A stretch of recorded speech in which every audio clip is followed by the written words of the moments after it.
apologize for the delay in getting started. We're just waiting for everybody to get down here. Our floor session went a little bit longer than I think some people expected, and but people are making their way. The Senate Labor Committee is called to order. First up on our agenda, we have Senate File 3607, and Senator Westlin has joined us here to present her bill. And I understand, Senator Westlin, that you have an A1 amendment to put the bill in the shape that you would like it to be in. I do, Madam Chair. Okay, very good. Does would anyone like to make a motion to move the adoption of the A1 Authors Amendment? Senator Pappas moves the A1 amendment. All in favor of adopting the A1, please say aye. Aye. Any opposed? All right, the A1 amendment is adopted. Senator Weston, to your bill. Thank you so much. So this bill, this is the second stop for our bill. We initially were in Judiciary. And the amendment that we've just adopted, it refocuses attention really on notice to workers in an employment setting, which is why we are here today. Senate File 3607 will require employers to provide notices related to the rights and remedies available under the Minnesota Human Rights Act. It's not unlike the other posters and things that employers are required to place in a conspicuous position. The amendment today in particular includes something that was neglected in the first version of the bill, and that is that the commissioner will consult with the Commissioner of Labor and Industry, and the Department of Human Rights will create and distribute the materials to employers. And so we are hoping that we can move this bill, and happy to answer any questions. I know the commissioner probably has a few words to say about this as well. And then we would be sending this back to Judiciary. I did promise we would bring it back for some additional discussion there. But that is the bill at this point. Basically, it's providing posters and documentation that employers would display in their workplace. Very good. Thank you very much, Senator. We also have Commissioner Lucero, who is here to join us, and Nico Bauer with the Minnesota Department of Human Rights. And I believe both of you have some comments and testimony that you'd like to offer in regard to the bill. Please introduce yourself and proceed. Thank you. Excuse me. My name is Rebecca Lucero, and I'm the Commissioner for the Department of Human Rights. I think that the overview that Senator Westlin did was really thorough. It's a simple bill to make sure that all employers understand what their rights are under the Minnesota Human Rights Act, and we appreciate the time today. Nothing further. Yeah. Thank you. No additional. Thank you for being. You're here for questions, though. Okay, very good. Thank you. Thank you for being here. Members. Any discussion about Senate File 3607 as amended, or any questions? Yes, Senator Dornick. Thank you, Madam Chair. Thank you, Commissioner, for being here, and Senator Westlin. I think it's your first time, so welcome. So with this, I just had a few questions. So do we know exactly what the signs are going to say? Is it from that statute? Is that what? Okay. Yes. Thank you, Chair. Senator. Yes, it will be pulled right from the Minnesota Human Rights Act itself. Follow-up, Senator? Yeah, thank you, Madam Chair. So is this all businesses that have to post this? Is there any exceptions? Like religious, is it just businesses? Commissioner. Thank you, Chair. Senator, yes, all businesses need to display this. Every business in Minnesota is subject to the Minnesota Human Rights Act. There's no exception, for instance, for race discrimination. And so it is important that people understand what their rights are under the Minnesota Human Rights Act. Where there are exceptions under the law, that would flow through those areas there. So, thank you. Follow up, yes, Madam Chair. So with the working with the Commissioner of Dolly, I guess my question would be the fiscal note, and also just how are we going to, is there going to be any, if they don't do this, how are you going to monitor it? And that would be more maybe a question for Dolly, or if you want to answer it. Commissioner. Thank you. Commissioner? Yeah, thank you, Chair. Senator, this is under the Minnesota Human Rights Act, and so it is under our purview here. We, of course, want to make sure we're talking to the Department of Labor, especially because they have a lot of those signs up on their website, so we want to make sure that we're getting them out to everyone at the same time. There is no penalty for failing to put this sign up. There's no remedy here. It is at the end of the day, we want employers to have good policies in place, good training in place, and then accountability around that. And the first part is to make sure people understand what the law is. So that's our goal, is to get it out. There's no penalties under the law. And can I just follow up on Senator Dornick's question? Is there a cost or a fiscal as a part of this? Maybe I just didn't see it. Thank you, Chair. There is no fiscal cost at this for this. It'll just be absorbed. Yes, ma'am. Okay. Follow up, or Senator Rarick. Thank you, Madam Chair. Just one comment, but first I do have one little technical thing that I'm noticing in here where you talk about it's going to be in English and then the 5 most common languages. Are you intending that to be 5 most common other than English? Because that's not what this says. So I'm just wondering if you meant the 5 most common after the English language. Thank you, Senator Rarick. Either Senator Westlin or Commissioner? Chair, Senator, that's a great question. I don't have a specific answer for you. I believe this mirrors language that we see in other places in statute, for instance, around paid leave, and I'd want to confirm to get back to you on that. Madam Chair and Senator, I guess the way that I'm reading it is, and maybe there needs to be an Oxford comma in there, I don't know, but the notice shall be available in English and in the 5 most common languages spoke. So that, to me, says that it's the 5 most common languages other than English, because English is specifically delineated. Madam Chair, members, this is the phrase that's used in, as was mentioned earlier, other poster creation under the Department of Labor and Industry. So I agree that it could probably be clearer, but this is the language they've used for other posters. So I think Department of Labor and Industry knows what that means. But I can look into that and we could make a change to make it clearer as well. And I can work with Counsel for Judiciary if that's needed. Thank you. Any follow-up, Senator Rarick? Yeah, just a quick comment.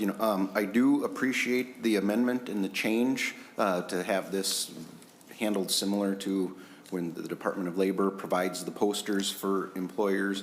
I've already had this concern just with the Department of Labor. At what point do we get so many posters up there that no one's paying attention to any of them anymore?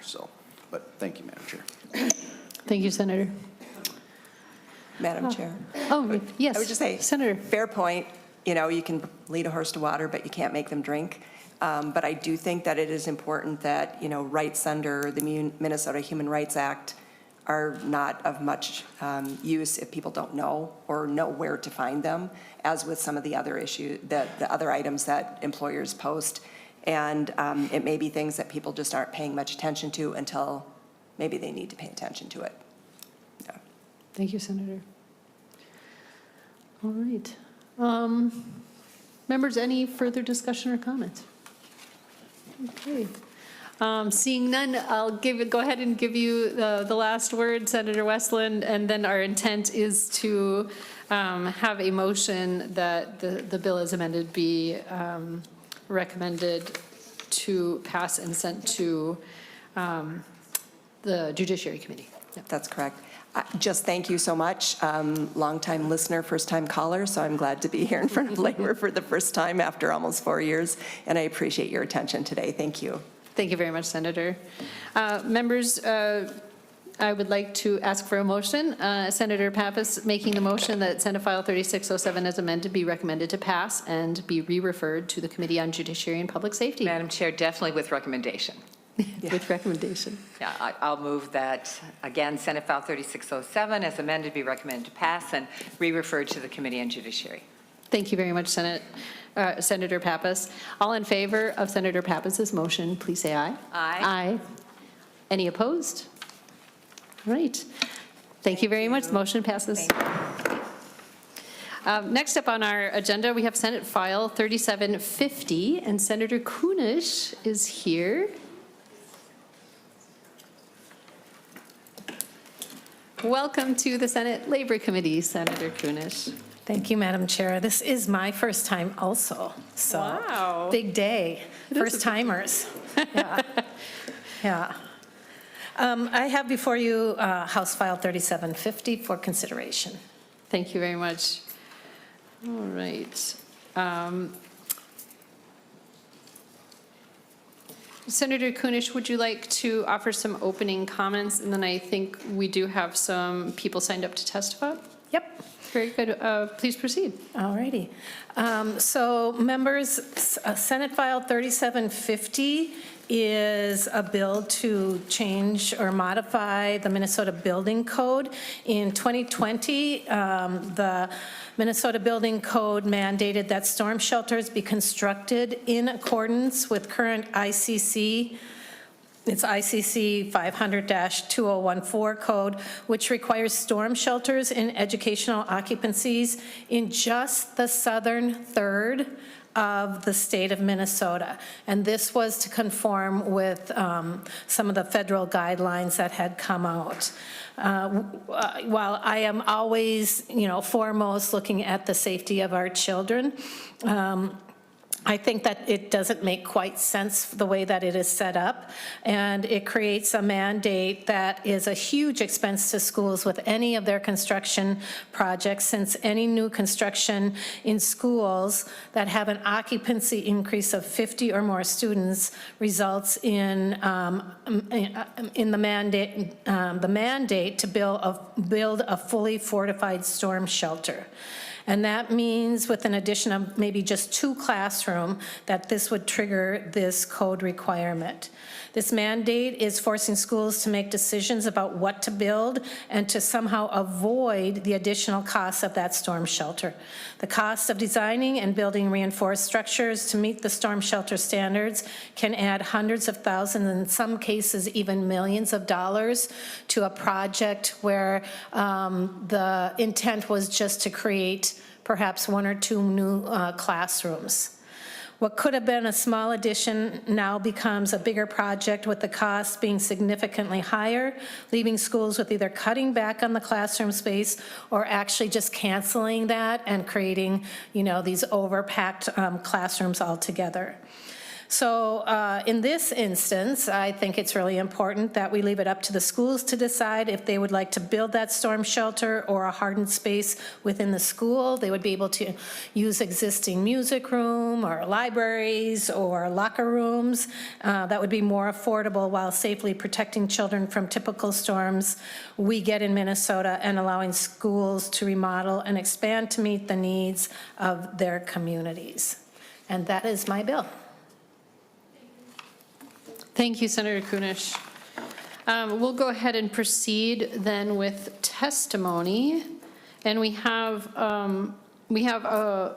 3 people that I know of who have joined us virtually.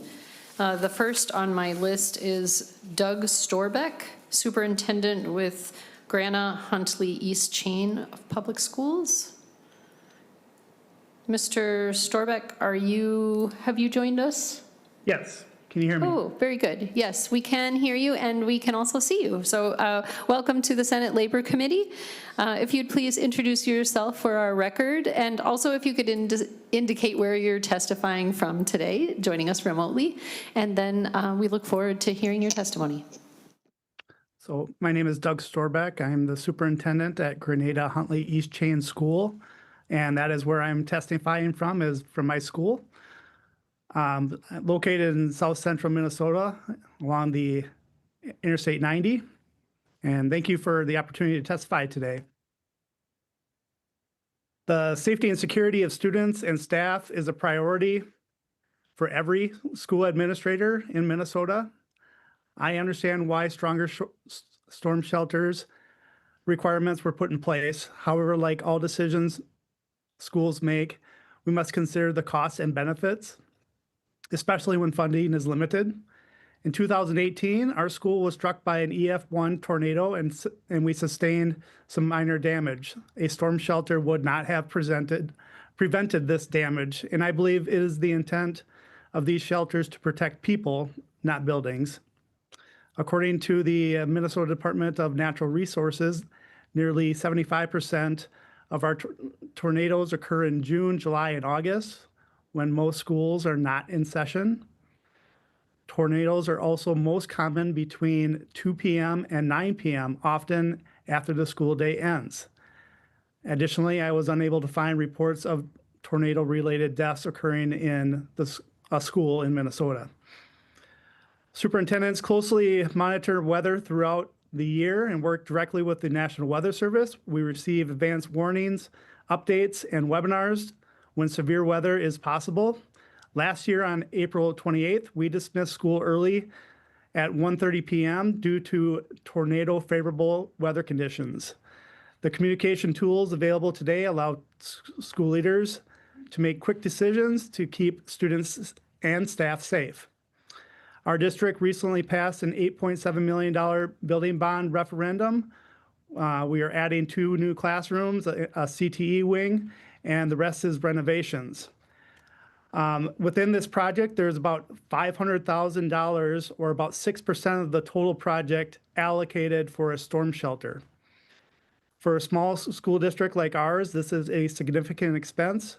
Rather than requiring one statewide standard, we believe it would be more cost-effective to allow local leaders to work with their construction management team to design solutions that best meet the safety needs of the students and staff. Any cost savings could be redirected towards improvements that benefit students and staff every day or return to our community as tax relief. Thank you again for your time and consideration. Thank you for your testimony. Are you able, Mr. Storbeck, to stay with us for a little bit in case the committee has any follow-up or questions for you? Yes, I am. Okay, thank you very much. We'll proceed with the rest of our testifiers, and then in the end, after that, we'll have some discussion. Next, we have Tracy Fierick. I'm sorry if I pronounced that incorrectly. Director of Business Services with Sauk Rapids Rice Public Schools. Welcome to the Senate Labor Committee. If you'd please also introduce yourself and let us know where you're testifying from, and then proceed with your testimony. Madam Chair, thank you. My name is Tracy Fierick, and I serve as the Director of Business Services for Sauk Rapids Rice Public Schools, testifying from Sauk Rapids Rice High School today. Thank you for the opportunity to testify. I'm here on behalf of MREA and MASBO, Minnesota Rural Education Association, and Minnesota Association of School Business Officials, to speak in support of Senate File 3750. Our district fully supports safe school facilities. Protecting students and staff is always one of our top priorities. At the same time, school districts have a responsibility to be good stewards of taxpayer dollars and ensure that building requirements allow us to address the most pressing needs facing our students. In our district, we have estimated that constructing space to meet storm shelter requirements adds approximately $150 per square foot. To put that in perspective, we will be starting construction this spring on a new early childhood center, of which 9,000 square feet will be the gymnasium, which will also serve as the storm shelter. The code requirement increased the cost of that facility by approximately $1.3 million. We also experienced this firsthand when we built a new elementary school, which opened in 2022. This school includes a 8,500 square foot gymnasium that serves as the required storm shelter. While this space functions well, the structure and mechanical requirements significantly increased the cost of the project by about $1.1 million. Ultimately, those costs translate into additional dollars that must be levied from our taxpayers when communities approve school construction. Another challenge we face is that many of the materials and components required to meet storm shelter standards are single-source products. This runs counter to the competitive bidding practices that public schools rely on to control costs and ensure responsible use of public funds. As an example, in our 2022 build, 4 roof drains cost approximately $28,000. This requirement also creates barriers for renovation projects. Our district, in partnership with our special education co-op, is currently working to find a new home for our Level 4 special education program, which serves our students with some of the most intensive needs in our organizations. Renovating an existing facility would normally be a practical solution, but when the requirement to incorporate a storm shelter is triggered, the cost can make that entire project simply unaffordable.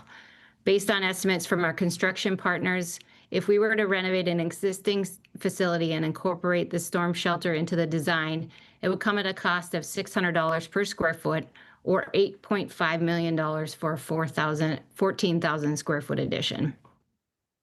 School districts face many safety considerations, and we must prioritize resources towards risks that pose the greatest threats to our students and staff. This bill does not remove the ability to build storm shelters. It simply restores local taxpayers' decision-making so districts can balance that safety priorities with the responsible use of taxpayer dollars. Thank you for your time and consideration, and I would be happy to stick around to answer any questions. Thank you. Thank you very much for your testimony. Next, we have another speaker online, Christopher Campa. Thank you, Madam Chair and members of the committee. Thank you for the opportunity to testify today. My name is Chris Campa, and I serve as the Director of Finance and Operations for Cambridge-Isani Schools. I am testifying from our district office, which is located in Cambridge, Minnesota, about 1 hour north of the Twin Cities. And I'm testifying on behalf of MREA and MASBO. And I'd like to echo the sentiments of my colleagues and be very clear that the safety and for our staff and for our students is our highest priority. And every day we make decisions grounded in those principles. However, we have also a responsibility to use public resources wisely and to prioritize those risks that pose the most realistic threats to our schools. And every day in my role, I have to weigh those competing needs and determine where limited resources will have the greatest impact for our students and staff. Last fall, actually, our district brought a facilities referendum to our community, and included in that proposal was approximately $4.5 million of costs associated with storm shelter. That was a significant portion of the project costs, and ultimately that referendum was unsuccessful.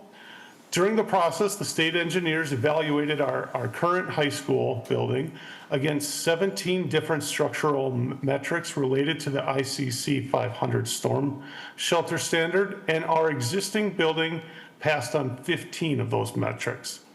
The remaining 2 could not be verified due to the limitations of testing in an existing structure. And in those cases, conservative assumptions were used, which resulted in the building being deemed non-compliant. And I think it's important to note that our engineers reviewed it, and they've indicated that the structural integrity of that building would withstand the forces that are well beyond what's typically associated with the most extreme tornado category recognized in building standards. And that still wasn't enough to comply with the current regulation. Another challenge is the uneven application of the requirements. Our district sits on the northern edge of the county, subject to the ICC 500 rules, meaning many of our neighboring districts do not have to meet those same standards.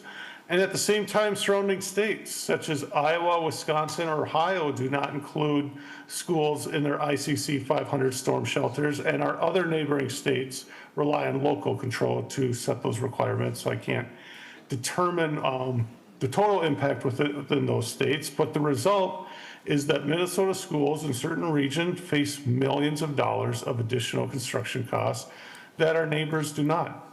And as school districts, we must constantly balance those safety improvements with affordability for taxpayers. And when a single code requirement adds millions of dollars to a project, it can be the difference between a project passing and a project failing. And most importantly, when that happens, students and staff may lose out on other safety, security, and facility improvements that could have a far more immediate and greater impact. And this bill would still allow districts and communities to make those decisions locally, particularly with the storm shelter requirements, and which add significant costs and sometimes are disproportionate to the actual risks. And we support strong safety standards, but we also believe that school districts should have that flexibility when the cost of the highly specialized construction requirements may limit the community's ability to invest in those improvements. So thank you for your time and considering this proposal, and I'll also be able to stick around and answer any questions. Thank you. Thank you for your testimony. Next, we have in-person testimony, I believe. We have Ann Weiss, Executive Director with Minnesota Association of Independent Schools. Welcome. Thank you very much. Welcome. If you would introduce yourself for the record and then proceed with your testimony. Thank you, Madam Chair and members of the committee. I am Ann Weiss, the Executive Director of the Minnesota Association of Independent Schools, also known as MAISE. We are a group of 17 independent schools educating more than 10,000 students across our state. And MAISE supports Senate File 3750, which amends Minnesota Building Code rules to exclude Group E schools from the requirement to construct storm shelters. Under current rules, Group E occupancies with an occupant load of 50 or more must construct storm shelters meeting ICC 500 standards in many Minnesota counties. While safety is always our highest priority, this requirement can create significant financial and construction barriers for our schools, particularly smaller schools, when building or renovating facilities.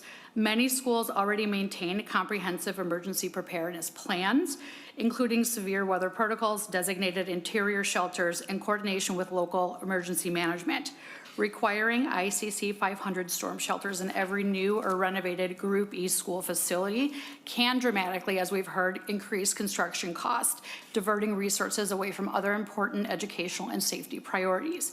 While always mindful of student safety, schools should be permitted to determine their own spending priorities and ensure limited resources are directed towards their most essential needs, including academic programming, student support services, and any other safety measures that best fit their communities. Senate File 3750 provides a reasonable adjustment to the building code, allowing schools flexibility to implement appropriate safety measures without imposing a one-size-fits-all structural mandate. And on behalf of the Minnesota Association of Independent Schools, we respectfully urge you to support Senate File 3750, and thank you for your consideration. Thank you for your testimony. Next, we have Ron Pagel.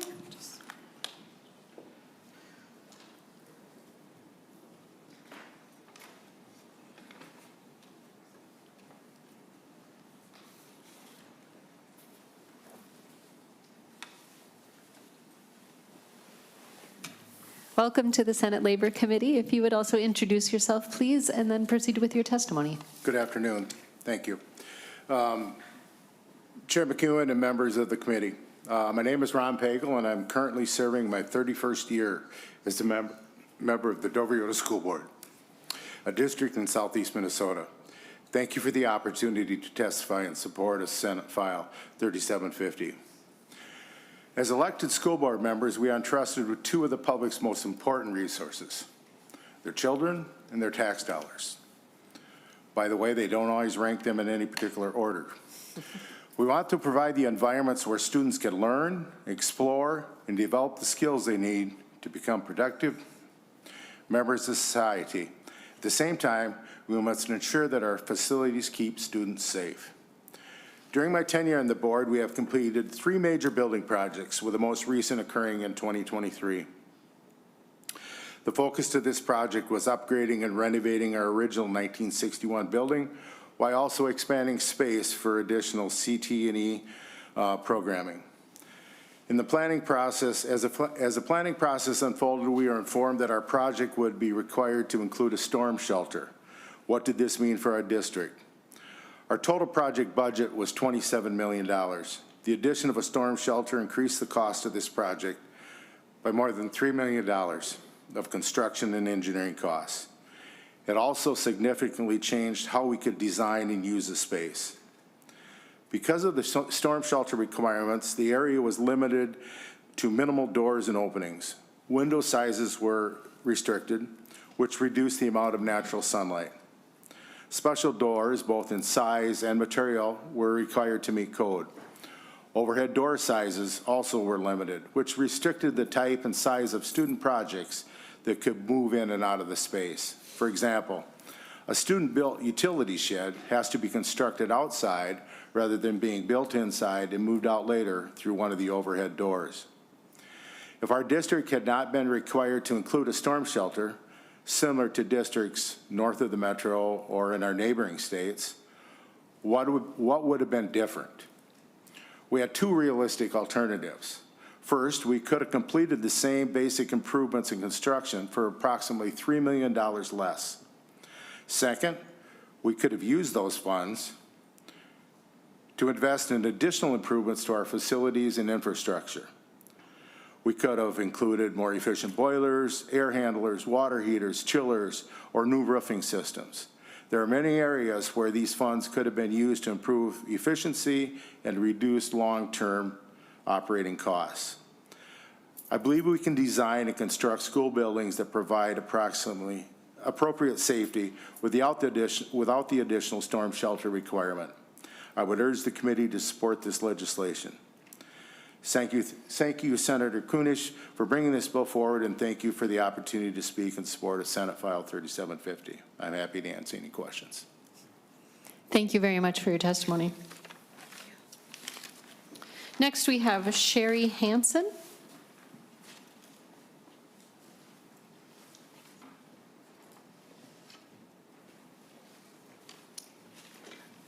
Welcome. If you would please introduce yourself and proceed with your testimony. Good afternoon, Chair McEwen and members of the committee. My name is Sherry Hansen, and I'm the Director of Advocacy for the American Institute of Architects, Minnesota. The 2,300 members of my organization are committed to designing schools and other community assets that protect and enhance the health, safety, and welfare of all Minnesotans. Thank you for the opportunity to testify on Senate File 3750, which would modify the requirements related to storm shelters for schools. Our members agree that the rules as they currently operate can create significant challenges, both from design and budget perspectives for school projects. They also believe that it's essential to keep the safety of students in schools at the center of conversations about storm shelter facilities. We believe that the bill will require some modifications to strike that delicate balance, and we appreciate the discussions that have already occurred to get us closer, and Senator Kunesh's openness to the architect's perspective. School building projects are complex with numerous intersections of building codes, whether within conservation code on remodels or the building code for substantial additions and new buildings. There are many design elements that go into both shelter and facility flow that have to be considered. Given that complexity, we encourage the legislature to consider an approach that takes into consideration factors like the size of the addition, cost of construction compared to the value of the existing building, and whether the project includes structural modifications, which could be done through a combination of statutory change and building code modification. We know that this will require further work to refine the bill, and Minnesota's architects are ready to help with that work. We also know that as our climate changes, the threat of storms is changing, and we need to modernize our idea of what a storm shelter in a school should look like. We would like to help create a regulatory system that accommodates a modern, safe, functional, and economically sound school environment in Minnesota. We look forward to further discussion and continuing to work with the Senate, with the senator, with staff, and other stakeholders to create a workable solution that balances efficient use of budget and student safety. Thank you. Thank you for your testimony. And I believe that we do have somebody from the Department of Labor and Industry who their Construction Codes and Licensing Division, who's available for technical questions if members have them. I'm going to open it up to some discussion and questions from our members. But Senator Kunesh, do you have any last thoughts after hearing all of the testimony? Well, thank you, Madam Chair. I think we heard from all of the testifiers, that we, at the end of the day, what's most important is the safety for our students. And we would never propel to build anything that would be substandard in preventing any kind of danger from inclement weather or weathers like that. But we also have to recognize the burden of the cost of this expectation. especially in this day and age when we are working so hard to fund our schools in the very best way, and of course to permit that local control. And so I think we've heard from all of these testifiers that that is indeed the case, and I hope that you will all consider supporting Senate File 3750. Thank you. Thank you, Senator. Members, questions or comments? Senator Dornick, would you like to start us off? Thank you, Madam Chair. Thank you, Senator Kunesh, for this bill. I appreciate that. I support it. Thank you all the testifiers that spoke, and we appreciate the work you do in our schools, and we trust you. And the local control, I really appreciate that, being able to let the local school boards and the school navigate through this issue. And I just got to give one example of that I experienced just a couple years ago with how the school has their emergency protocols and they know what to do in these situations. I was at a baseball game with my son, and there was probably 60 people watching the game, and then there was severe weather, so they stopped the game. And they had they had all of us go in the school, and they had a basement in this school. But anyways, we just followed their protocols. We waited down there for, I don't know, 45 minutes or so, and had to hang out with the team. And just appreciate, the protocols of the emergencies that you have in place, and we trust the schools. So support of this bill. Thanks for bringing it. Thank you. Thank you, Senator Dornick. Any further questions or comments? Yes, Senator Rarick. Thank you, Madam Chair. And, I want to reiterate what we heard from so many of the testifiers. Our schools do have safety first and foremost in mind. And as we heard from our first testifier, some of the statistics show that the tornadoes are not prevalent when students are at the schools, but also that they're continually monitoring what's going on. And just as Senator Dornick mentioned with the policies and the protocols they have in place, I think, having a mandated building code isn't the answer. A storm shelter that meets building code is one option for a school to consider. But again, I think it is great to allow the schools to be able to have that ability to weigh the costs, what policies they have in place, to figure out what would best suit their needs. And so thank you for bringing the bill. Thank you, Senator Rarick. Members, any further comment or questions? Yes, Senator Kubek. I just feel like I have to chime in here, and I'm very sorry that I missed all of this as a meteorologist. Would have loved to be. I'm like the one bill that has weather in it, and I have to be stuck in commerce talking about drugs. I'm like, how am I'm missing I'm totally off base. So that's good. I'm glad. I hear you hit upon, yes, peak storm season obviously is in Minnesota a little bit later. I guess I have a little nervousness about this, I guess. Just I can think back of instances in other places that I've been and worked as a meteorologist where tornadoes hit schools at times when they are there. They do happen at weird times, and I know the counties listed in here are more in the southern part of the state where tornadoes are far more prevalent in Minnesota. And I do, although the evidence around increased tornadoes and climate change is pretty suspect, it's not a great correlation. We're monkeying with our atmosphere, and I'm not sure how that plays out. And certainly, when schools they're very large targets too, and so I have a little bit of hesitancy on this. But it's hard for me because unfortunately I was absent for most of the debate because I was talking about opioid drugs. But wish I had been here for this. So I'll see where it goes. Thank you, Senator Kubek. Senator Kunesh, do you have any comments or response you wanted to offer in? I think, when we look at climate change, who knows what's going to happen next, right? We just have had some really freaky weather situations. But the last tornado to hit at 250 miles per hour was the Chandler Lake Wilson tornado, and that was in June of 1992. And I don't believe there were any fatalities or anything like that. Now, in 2025, there was a significant tornado outbreak that affected parts of Minnesota, and those wind speeds never went over that 120 mile per hour levels. So I think that I think we'll be okay. Another statistic is since April 28, 1942, 2 students were killed by a tornado in Ortonville when they were leaving school for the day. So as I said, we're all very concerned about the safety and security of our students, and I can't imagine that any school would create an atmosphere or conditions where their students would not be safe. But at the same time, when these costs are inflating the cost of just adding a little bit or a renovation to a school of over $3 million, especially in our smaller communities, it's a huge burden. Thank you, Senator. Yeah. I also have some questions, and seeing, I defer to all of you first, but if it's the appropriate time, I have some questions about this ICC 500. That is the sort of the standard that's set out in the administrative rule that the building has to be built for right now, and I'm just wondering.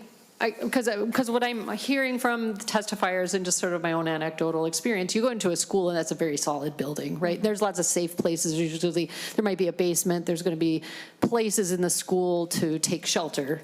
And so I assume that what this rule is intended to do is in places that are prone to having very strong, very destructive tornadoes, that our schools would be built with some sort of shelter space that could withstand even that type of extreme, intense tornado. Am I right about that? And I don't, maybe our Department of Labor and Industry representative has some insight into this as well. But Senator Kunesh, can you give us a little bit more detail about that piece of it? Because I would imagine that that there are still a lot of very safe places for people to take shelter as needed, but I'm trying to parse out the specific reason for this rule initially. Sure. So, I think that if we, imagine any school that you are familiar with, adding, where you wanted to add 1 or 2, even 2 classrooms would then trigger that having to add this additional huge building. And often, in instances that we've heard, they've actually had to create a whole new gym that they didn't even need, right? And it doesn't always fill the entire school. This new structure might not even meet the needs of everyone in the school. But under this law, the key requirements would need to meet standards that could include structural steel, concrete, the plumbing, the electrical, heating, ventilation, AC, communication systems. And the goal of the code is to protect the school buildings against wind and flood damage or possible collapse from tornadoes or hurricanes. So, I don't know where this came from originally. In the information that I have, there's a map of the United States, and it kind of shows that Tornado Alley as the area, and that's why only the southern third of our state is included in there, which is kind of, an unfair expectation for our school districts.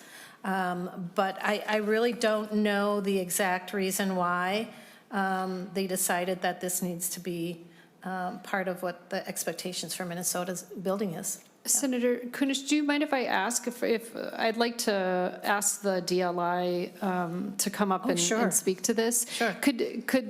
And if you can't speak to the ICC 500 in the rule, that's fine too. But if you can, that'd be great. Thank you.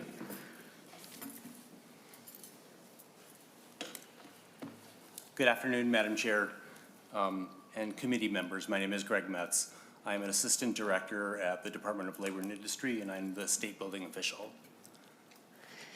Thank you very much for joining us. Could you tell us a little bit about what the ICC 500 referred to in the rule requires, and what might be different about that designation from sort of just good quality building that we see generally in our schools and the other standards that a school would have to meet in their building requirements. Thank you, Madam Chair. So the ICC 500 standard was incorporated into the 2018 International Building Code, which is the model code on which the 2020 Minnesota State Building Code is based. The state building code is required to adopt model codes on a 6-year code cycle. So when we adopted the 2018 IBC into the Minnesota Building Code, the requirements for storm shelters came into place. We did make a state amendment to the requirements for storm shelters because the ICC 500 code shows a wonderful map that has Minnesota about the size of your thumb or the end of your thumb with a curve going through it. And to interpret where the curve lands and where it doesn't is tricky. So we enumerated which counties were affected under the curve or not.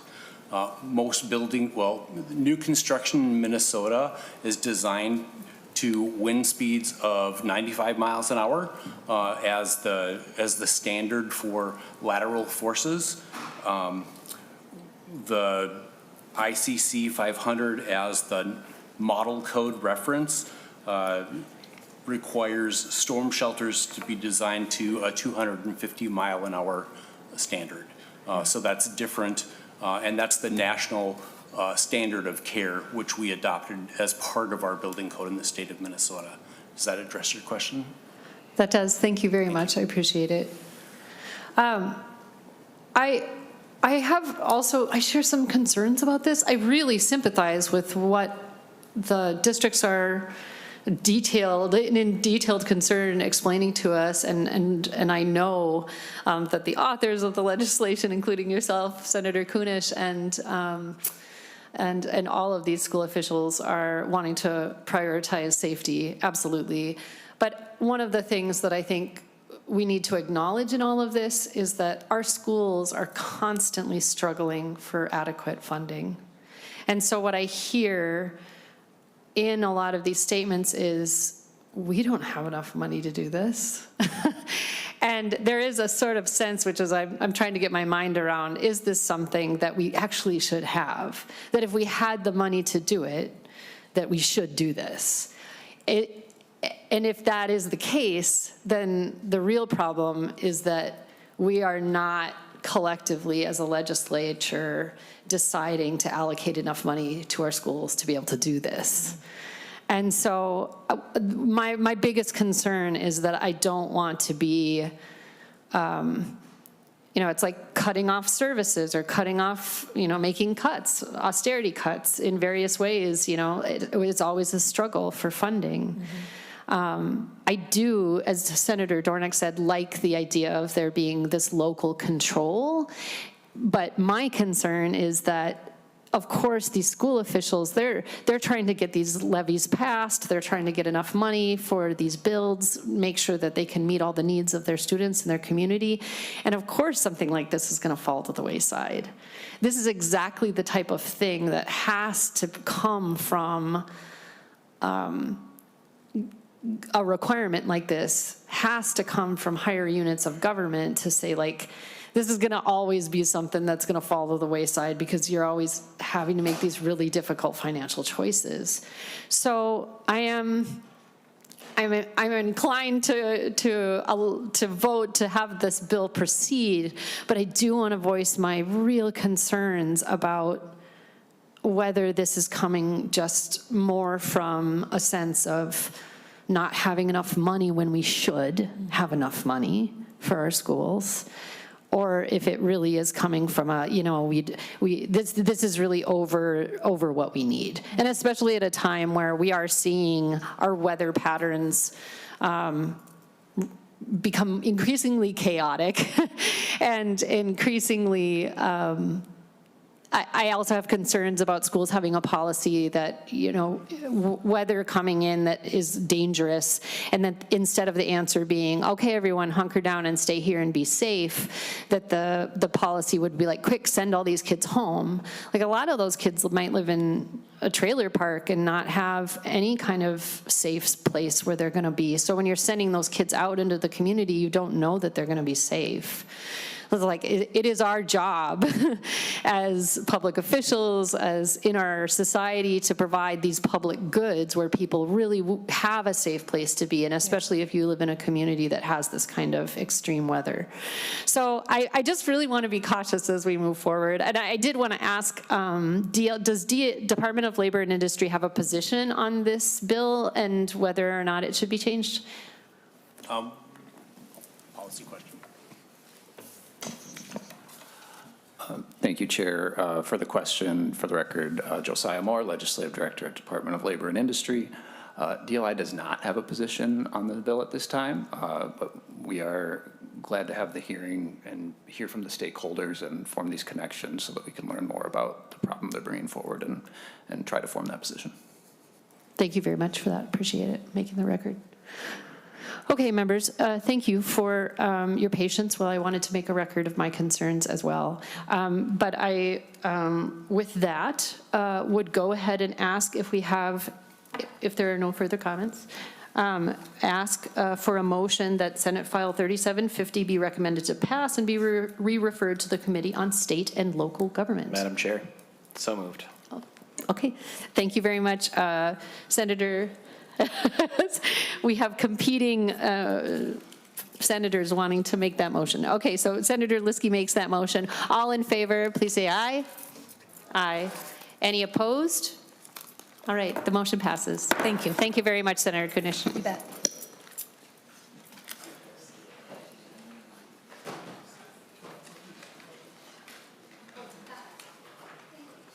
Oh, with that, the Senate Labor Committee is adjourned.